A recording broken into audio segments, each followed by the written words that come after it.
It's news time. Information is power. Be current. The news headline: Buhari, Aisha, Nigeria in trouble as primate Ayodele reviews latest prophecies. Prophet primate Elijah Ayodele, the leader of the Inri Evangelical Spiritual Church, has revealed some shocking prophecies concerning the nation yet again. According to Prophet primate Elijah Ayodele, that Nigeria is in tough time that will shut down the President Muhammadu Buhari led administration for a time of 4 hours. The clergyman revealed that this on Monday, December 28, 2021, in a statement signed by his media aide Oluwatosin Osho. The prophecies also made mention of the wife of the president, Aisha Buhari, stating that the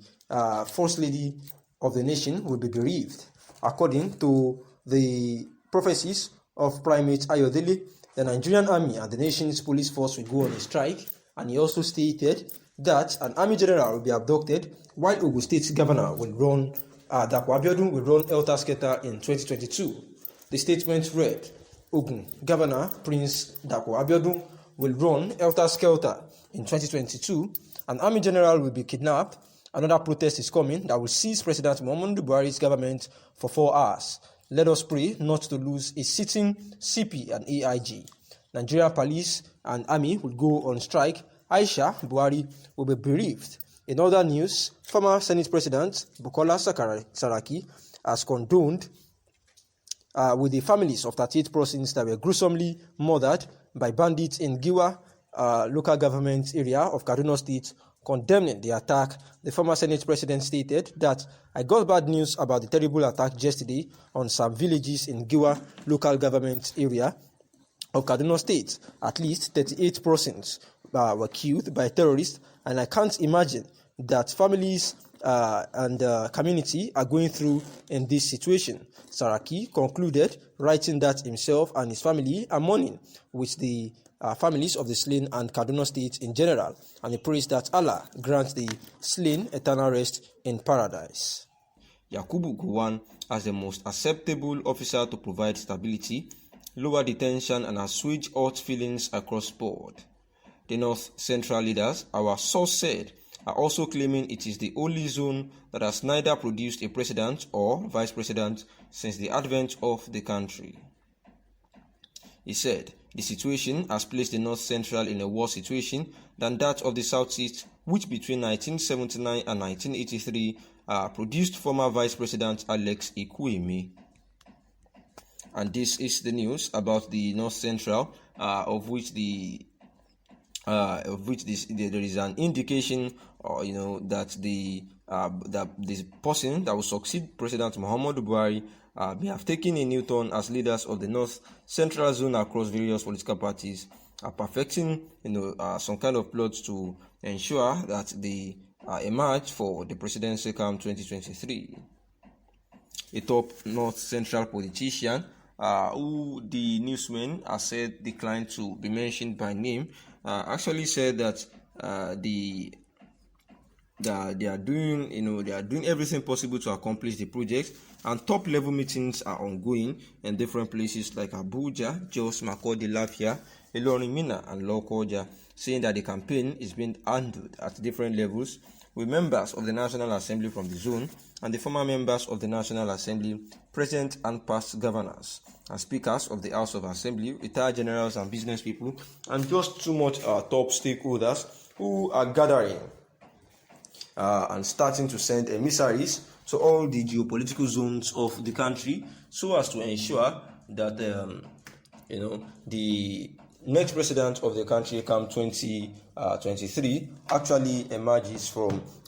the north, so that when the entire country was made or persuaded to elect a president from the southwest, they said that the leaders are insisting this time that their counterparts in the northwest and northeast zones should support their agitation to produce the next president, saying that our agitation is supported by historical facts, the principle of justice and equity, as well as the concept of brotherhood, saying that since 1960, when Nigeria became independent, the unity of the North has been achieved because the North Central solidly supports the Ariwa oneness. And therefore, he said that when the military took over, the North Central was the reason why Nigeria did not break into pieces as an aftermath of the 1966 coup, adding that the nation had looked up to a young officer of the North origin, that is Yakubu Gowon, as the most acceptable officer to provide stability and to lower the tension and assuage hot feelings across board,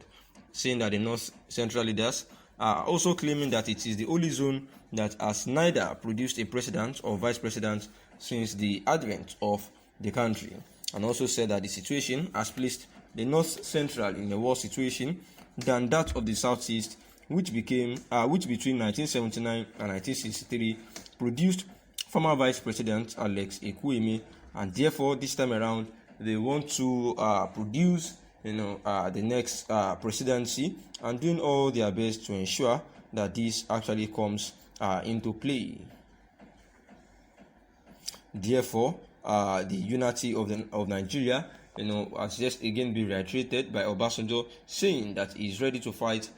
for the unity of the country, so that it does not break away, where the former Nigerian president had already had said,